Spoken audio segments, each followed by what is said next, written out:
I am not gonna waste your time. It took me years to realize what I'm about to say, and I will share it with you today for free. This is the happiest person in the world. Every single time scientists run happiness tests, the winner is a monk. Isn't it interesting? Monks are the people whose way of living is the most different from ours. No iPhone, no job, no money, no family, no distraction. Just prayers, meditation, begs and lectures. And in exchange for such a humble lifestyle, they get to be closely connected to themselves.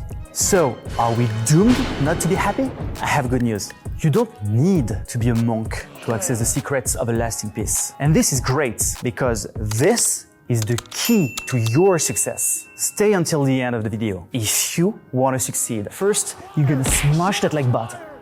Feeling lost, struggling, being anxious, or even worse, having destructive behaviors. I have found the underlying mechanism behind all these feelings. If you want to be successful in life, you can work countless hours, be restless, perpetually try to keep up with the latest hype, even rely on luck. Or you can go for the fast lane and listen to what I have to share. All these issues I have previously listed, solving them has a much more radical impact on your success than any other action you could do. Plus, you get to enjoy life much more, so why not? Here is what I've discovered.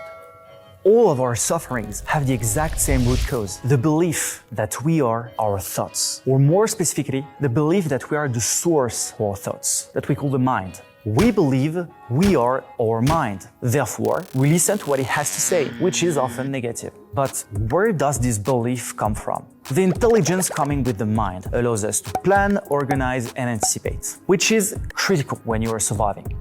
And this is an important point. We are not surviving anymore. So the mind is left with very few critical problems to solve. Yet, for some historical reasons, Western societies are intellectual. Most of our economy is information and service-based. Therefore, we spend most of our time thinking, i.e. dialoguing with the mind. So much that at the end of the day, the idea that the mind and us are two different things becomes less and less obvious. How does the mind take over our health? More simply, how does it with us? I was at the mercy of my mind 10 years ago, suffering from anxiety by projecting myself in the future or even social situations actually.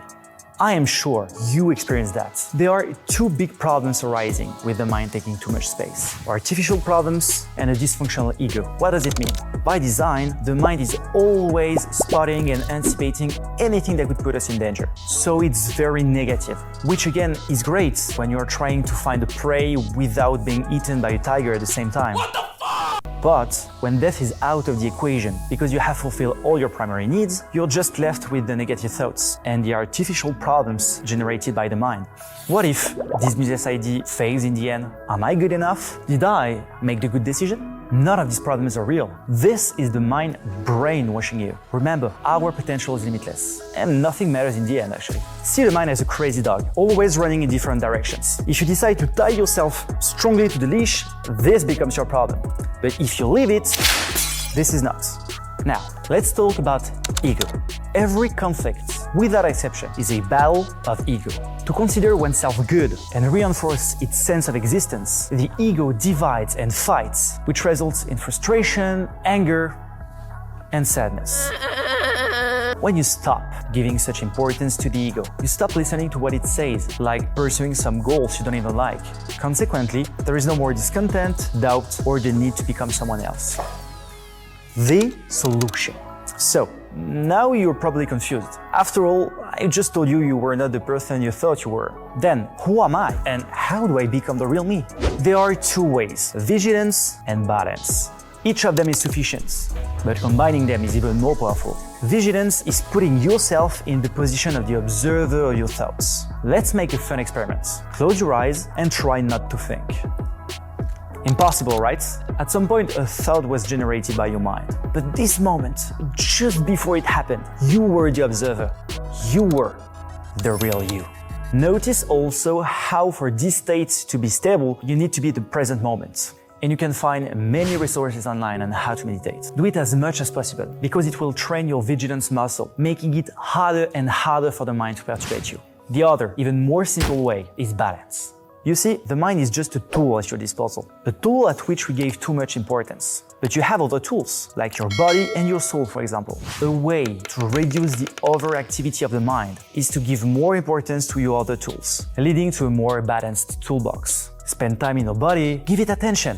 When you feel the suffering arriving, the emotional turmoil consuming you, close your eyes and feel your heartbeats, your breath. By giving your attention to something else, your thoughts will become powerless. Straighten your body with sports, cold exposure, breath work, and this effect will become even more powerful and natural to deploy. Then, your soul. This part of you resonates with the truth. When you love, when you pray, when you dissolve yourself in an activity you adore, these are moments that you spend in the realm of your soul. The more time and energy that you spend in these states, the more you will grow your soul, decreasing the relative power of the mind.